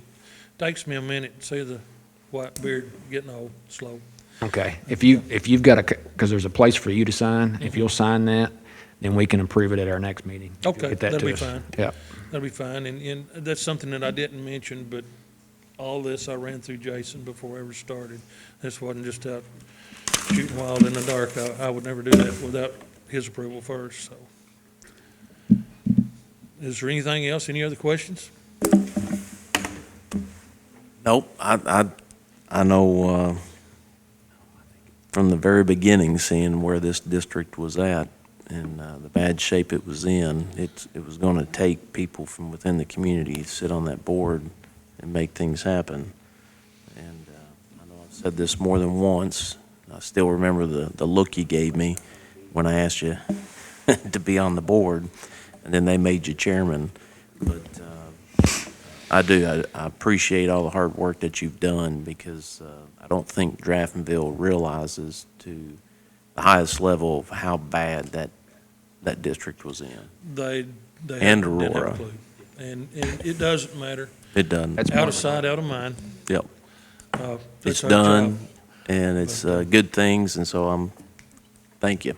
Thank you for the compliments, and you're only as good as the people you surround yourself with, from Fiscal Court down to the employees, so I'm just a messenger is all I am, but, You want to get something done, go get an old redneck boy, ain't that right, that's right. Randy? You find a hillbilly and tell me can't do it, that's all I'm gonna tell you. And I guess with that, my part in note is, like I said in Grizzly Adams, skin that and Pilgrim, we'll go get you another, and how's that? What are you gonna do on Tater Day since you can't be on TV, by the way? We're coming to your What you- house to do a live Oh, okay. broadcast. Is that Live. right, Denise? Okay. Yeah, we'll be. You and Dale Hargrove at my house on Tater Day. Yeah, Okay. have breakfast ready. That's, just come on to Possum Trot, that's all I know to tell you. Don't come too early. Okay, no. Thank you. Appreciate it, Randy. We'll move on to item E, new road resolution. We discussed this several meetings ago. I think it was in a budget workshop, but I think it's time for the court to review it and have a discussion. I asked Roy to put this together. The biggest thing that I know I've seen is we've got subdivisions, and some of those subdivisions, although they may be a private road, folks move in, they buy a home, and they think that it's a county road. But worse, the roads, when they're put in, they're not put into our standards. And then therefore, you end up with a road 10, 15, 20 years down the road that starts to fall apart. And folks in the community want to bring it into the county maintenance system. And it's just like a repetitive cycle of resolutions. When you go back and you read them, you know, it really hasn't fixed the problems. And if we're going to fix the problems, my opinion, and sitting down with Roy, is we got to get the road department directly involved so that if a road is going to be built, at a minimum, it has to meet our standards. And then once it's completed, the county would then take it into the county maintenance system so that it can be properly maintained throughout its life. So, but I think we're at that point to have the review of this resolution, so that's why it's on the agenda. So, before it's approved or denied, or you just want a copy in general? I just want a copy in general.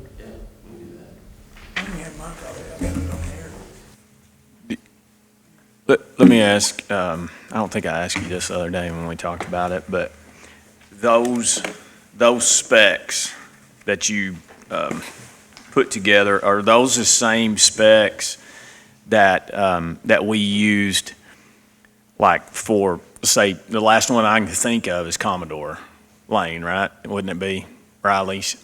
Murray Riley? This is not the same spec. It's not, okay. Went off of Commodore because this hadn't passed, so we just went over. Okay. So this one would be more, I mean, can you, I guess just, you may not be able to tell me right off the bat the difference between the last one we approved and this, what this proposal would be. Some of the differences, I guess. The base, Yeah, the base is a lot thicker. okay, Because we talked about the garbage trucks, starting to run the county. mm-hmm, 2.5 inches of road base on the old one is not enough. We had to bump that up to like 4 inches of Okay. base. okay, And like the shoulder widths, we changed them, made them a little wider.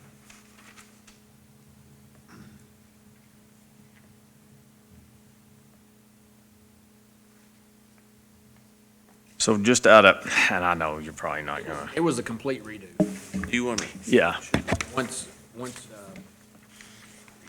Roy and I got together back before Christmas, and I think the consensus between the two of us was rather than try to amend what we had, is just start from scratch. yeah, yeah, Why don't we read this? okay. Take a moment to read it. Jason, you want to read that? And this is, This is new roads only, so we're not talking about. Well, but now, the first, unless that's different than the one I have, doesn't it say new and existing? Take that out. Yeah. I might have the wrong. Yeah, well, I just scratched it out, but I think in the new one that you said. I believe so on the drive. Should. I think there will be an existing road when we just hadn't made it yet. Yeah, we figured that'd be that's gonna be a little bit more complex. Okay, so this is 2021 resolution of the Marshall County Fiscal Court amending all prior resolutions and establishing procedure for acceptance for new roads into the county road system. Fiscal Court of Marshall County does hereby resolve as follows. Whereas the Marshall County Fiscal Court has now determined that the requirements for the acceptance of roads for upkeep and maintenance into the county road system should be amended in order to adequately protect the public's interest, and now therefore be it resolved by the Marshall County Fiscal Court that, number one, a person or entity making a request shall first file an application with the Marshall County Road Superintendent before, emphasis on before, any on-site construction takes place to ensure that the Marshall County Road Superintendent has full access to the site and an opportunity to inspect and oversee all phases of construction. Depending on the complexity of the work involved, the Marshall County Fiscal Court may authorize the Marshall County Road Superintendent to charge reasonable fees for his or her services as permitted in KRS 178.117. So, in other words, if a particular project is going to be such that Roy's going to have to be out there every day for several weeks, then the statute permits reasonable compensation for that. Number two, any person or entity requesting that a road not in the county road system be accepted and taken into the county road system shall satisfy the following minimum requirements and, emphasis on and, file an appropriate petition with the Marshall County Fiscal Court. In all instances, the Marshall County Fiscal Court shall have the sole discretion on whether to accept a road or roads into the county road system, taking into account all relevant factors, including but not limited to budget concerns, cost-benefit analysis, desires of any and all affected citizens, and feasibility of maintaining a road at that particular location. In the alternative, a person or entity making a request may engage the services of a licensed engineer to design and construct the road, who is both willing and able to certify to the Marshall County Road Superintendent that the completed road meets the minimum requirements of the county as well as any other applicable rules and regulations. Any road taken into the county road system shall be deeded to the Marshall County Fiscal Court by quitclaim deed. No roadway shall be presented to the Marshall County Fiscal Court for acceptance without first being inspected by the Marshall County Road Department to ensure that the roadway in question meets all applicable standards and guidelines established by this resolution and any other applicable rules and regulations. 6, in either instance, the road must meet the following minimum standards and specs of the county along with any other applicable rules and regulations. A, the minimum right-of-way width of said road shall be 40 feet. B, the minimum driving surface of any road to be accepted into the county road system shall be 20 feet.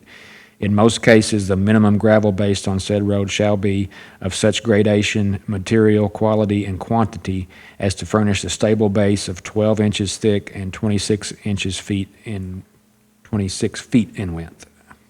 The 12-inch gravel base shall include a top layer minimum of 4 inches of pugged dense grade. The Marshall County Road Superintendent or the licensed engineer may allow for variations in the overall depth of the base depending on the ground conditions, but in no instance shall the top layer pugged dense grade be less than 4 inches thick.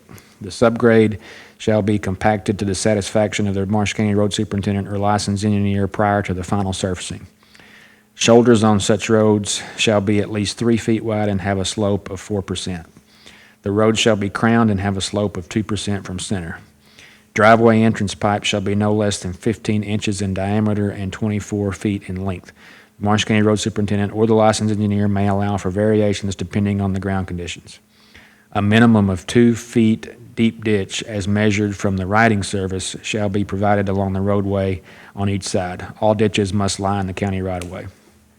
Drainage shall be provided according to accepted engineering practices, subject to the approval of a licensed engineer or the Marshall County Road Superintendent. All cross culverts shall be sized to facilitate the flow of 4 inches of rain per hour. A cul-de-sac or turnaround will be required on any dead-end road. The size will be determined by the circumstances of that particular road to be approved by the Marsh County Road Superintendent or licensed engineer with a minimum 30 feet cul-de-sac radius at the edge of the blacktop. No roadway shall be accepted in the county road system unless the road banks have been stabilized and have adequate ground cover to prevent erosion of soil. No person, property owner, developer, or builder may construct any object or structure in the county right-of-way. All mailbox receptacles in the county right-of-way must easily break away as required by law if hit by a motor vehicle. No islands in the middle of a cul-de-sac or road is allowed. At the discretion of the Marsh County Road Superintendent or licensed engineer, a right-of-way may be required to be wider at cuts and fills. The petitioner shall be responsible for payment to the county for installation of any and all required signs and markers, including but not limited to stop signs, road name signs, speed limit signs, etc. No road shall be taken in the county road system unless the county right-of-way is free of all trees and brush. The asphalt base coat shall be 4 inches in depth and 1.5 inches of asphalt surface coat, riding surface, and such surface shall be a minimum of 20 feet in width. The county will install the final asphalt surfaces if the petitioner pays the county in advance and within 1 year of the filing of the petition for all costs of final surfacing. And then there's this attached illustration for an example of a new road construction. And a sample petition is also.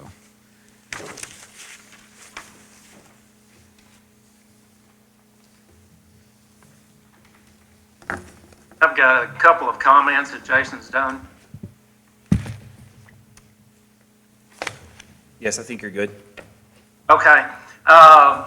Being in the real estate business for over 20 years, there are a lot of people out there that I can tell you firsthand that aren't aware of the meaning of a blue road sign, which refers to a private road, but there's many people not aware of that. I think the realtors do a pretty decent job in educating a buyer on the private roads, but that does slip through the cracks, and all real estate transactions do not go through a realtor. So there's a lot of cases where people have purchased property to find out after the fact the road's not maintained by the county. I want to thank all of those involved in putting those specs together. That's much needed. Appreciate that. Everything I'm hearing, I do support. I do have one question for Jason, a concern. Are we, if we do this, are we preventing someone from putting in a private road if they choose to? Well, if it's truly a private road, I mean, to me, when you say a pure private road, that would be something that's not open to the public. Okay. But I So think. someone- I think what you're talking about is maybe somebody who wants to do a private road but just says, I'm never going to ask the county to take this over, and, proceeds to go forward. There is a statute out there that says if somebody constructs a roadway, even if it's private, that person has an obligation to contact the county road superintendent to make sure that if it's going to be open to the public, if it truly is going to be open to the public, that they have an obligation to engage the Marsh County road superintendent to make sure that road is going to be not a public safety hazard. So that's that's KRS. That's KRS. Nothing, that's not. Ordinance or resolution. That's or anything. KRS, yep. So if someone were doing, say, a gated subdivision or whatever, they would not have to adhere to these requirements necessarily. If it was a gated subdivision and, you had to have a key to get in and the public didn't have access to it, then arguably that KRS doesn't apply. Yeah, I don't know that those two things. I really don't think that's what you're talking about, though. Are you? I feel like, Commissioner, that you're talking about like one of the roads that we have out there that we've discussed in Sharp. Would you not, let's say that this resolution was currently in place Do you know the neighborhood that I'm talking about? That we've Yeah. discussed not you, sorry, I'm looking at Jason. This whole Zoom thing is confusing. What's the name of it? I mean, is it okay to specifically talk about that? Okay, so you know where Shacy and Gavin Lane are off of Scale Road, in between, like off of Sharp School Road, if you're coming off Sharp School Road on that side of Scale. Okay, I got you. Okay, and you turn off of there and into Shacy, and then it hits Gavin, and there's probably maybe 14 to 16 lots that a developer sold over the years. Not all of them have houses on them, but 10. There's probably 10 houses back there. And it's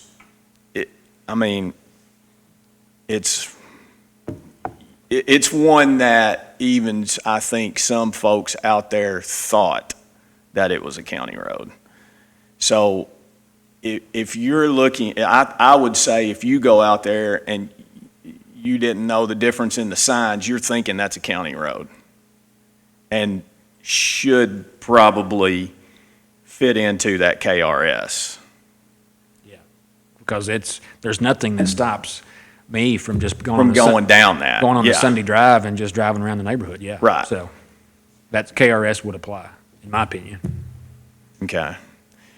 So what does this, what would happen, what would this resolution change as it relates to that situation? Well, it doesn't change the statute, but this resolution applies to those persons or entities wanting it taken into the county road system. Okay, so if he still, that developer states, I'm not gonna ask the road department to ever take this in, or the county to ever take this in, he or she has to fit into that KRS. Correct. Okay. And if I don't want to get into what ifs, but I mean, if that road fell into disrepair and people bought in reliance that, somebody's going to upkeep it, Yeah. then, the developer could be on the hook. And that's the thing that I don't think, that I would love to be able to address, but I don't think legally that we can. And that is, we've talked before that I was in that situation prior to being on this court, but you look back at our deed restrictions when I lived in that particular, and it was on there. It actually stated on there that it was up to all of us to address that. I've got it here somewhere and could read it to you. But it was in that deed in every single one of us. So it was not a platted subdivision per se. It was just 16 lots that were sold off of a big farm, and the restrictions were within the deed. He put it in there. We can't control whether a developer, we can't make them put in that deed something about it being a private road, correct? Yeah, There's no statute. I think that's probably going too far. Okay. I mean, It would be nice. Yeah. At least then they know when they are buying their property that it states in there, listen, so that this is a private road. This is not a public. Well, I mean, the answer to that is, the KRS is there. So, I mean, True. How many times Everybody- have you seen that? Have you ever seen it used? I mean, not, okay, I didn't know, and I'll be honest with you, I didn't even know it existed until Okay. about 4 or 5 years ago. okay. So, we're all presumed to know the law. So, what's that? What is this KRS record? It's in 178, I believe. I Yeah. don't know chapter and verse, but, Can I get a copy of it? well, yeah, you just look it up on the internet. It's KRS 178. It's in there somewhere. Is it the one that you're referencing in here? 17, oh, it's a different one. Oh, yeah. The- No. Is it, it's not in No, that. That's that something to one do with the refers to fees, isn't it? compensation, Okay. But it's somewhere around Somewhere in 178. 178. Okay. So really, we are not prohibiting with this resolution someone from putting in a private road. They just have to fit within, and we don't have that referenced in here. Is there a way to add that reference in here, or is it not necessary, you think? Reference to that. That KRS, is there any way to? Yeah, we can reference it if you want to. At least Farming then we references. know, Make people maybe more people comfortable. know what KRS to go to if they saw the resolution. Yeah, it's not gonna hurt. It doesn't hurt anything to reference a state statute. Yeah, I think that'd probably be a good idea.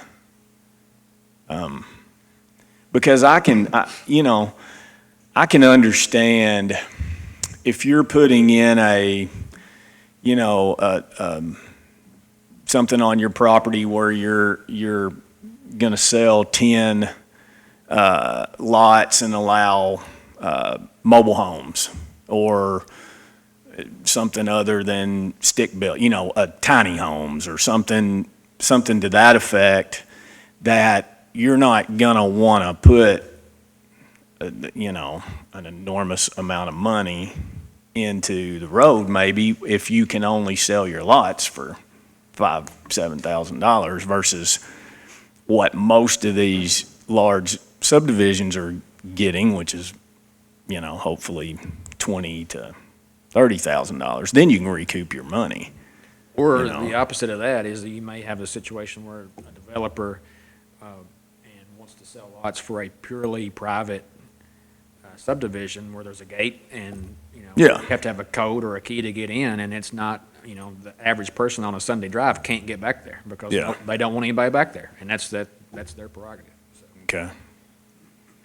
So I know this is, again, I put you on the spot because I didn't really think to ask you the other day when we were talking, but is there any way that you could put a figure for me on the difference, maybe if Commodore Lane was done to these specs versus what that road was done to, just out of curiosity? 10% higher, you think, or? It's more gravel, obviously. Commodore Lane, if you take it the way we took it in, Mm-hmm. how much more it would cost to meet these specs? Yeah, Is what you're wanting to know? yeah. I can come up with that for you. Well, that's okay. I just wanted to, The old I just specs thought, called for 2.5 inches of right. base. So it's a difference in a New spec calls for 4. So you're doubling that cost of that blacktop right there. I don't remember how long Commodore Lane was. Substantial. No, it says that in here about the final surface. We would pay for the final surface up front and then be reimbursed by the homeowner, whoever owns the road. Yeah, There would final be no surface. co-share. There would be no co-share. Asking for a new road to be put in, the county would not be out expense for that.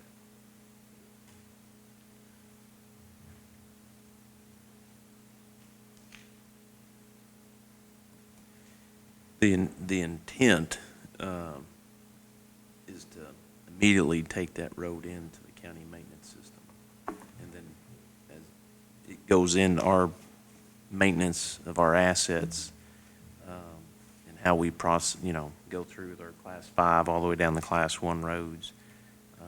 Because what we've got is we've got roads that are existing, and that's another discussion of this. But we've got new roads that are being built that don't meet our classifications, and then later on, they're asked to be brought in, and, he has to go out and determine what kind of base does it have.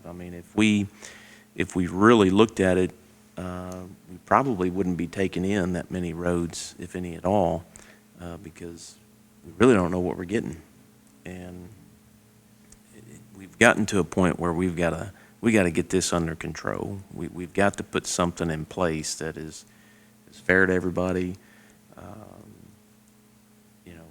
We can all come up with subdivisions or roads in our districts that our people are wanting the county to take in, and it's a lot of decisions on our part, but it's costly, and to some degree, it's hurting the county as far as growth, which benefits everybody. If there's one complaint that I know I've heard since I've been in office is roads. And so this is just the first step to try to put something in place that is going to be beneficial to all. So there's no action today, obviously. Right. This is just to put this out here and let's have this discussion. So what do we need to define what new or existing is? Or, because I would have thought, if you think about it, my particular situation, again, Opal Lane, did we look at that as an existing road or a new road? I don't remember what they looked at it as. Well, yeah, and that's what I'm saying. So what does new mean? Does new simply mean it is not in the county road system? Because if it does, then truly there's no reason to have existing roads within this, right? Well, I see what you're talking about, and maybe it's because that we don't have the existing road resolution to be read according to this, but the intent obviously when Roy and I were sitting and writing this was that we thought we would have the new and existing to present at the same time. So Okay. if hypothetically we had the existing here today and we adopted the new and existing road resolution, Yeah. new, and we can put that definition in there, but new would be anything after March 2nd, 2021. Existing would be, Oh. would be anything. You're just putting a time frame on it, so it has nothing to do when that, say it's gravel currently, it has nothing to do when that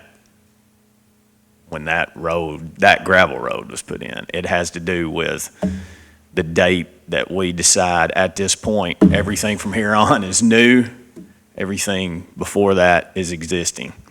So if it is a gravel road currently and we put that in place, then they would fall under the existing road, not the new, because new is straight up new construction. Okay.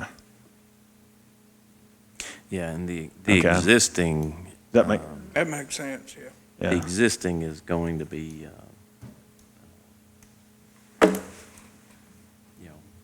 that's going to be, I won't say a challenge, but that's going Challenge to be is a the little bit right more. word. Maybe not a strong enough word, but yeah. Yeah.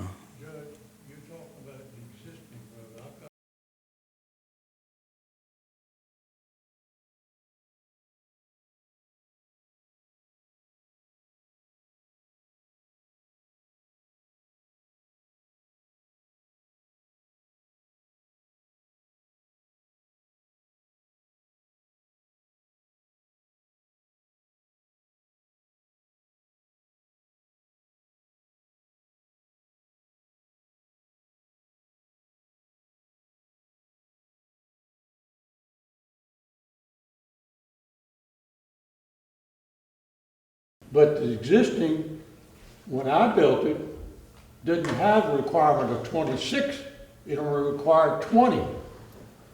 Right, He's but- added on another 3 feet on each side of this base.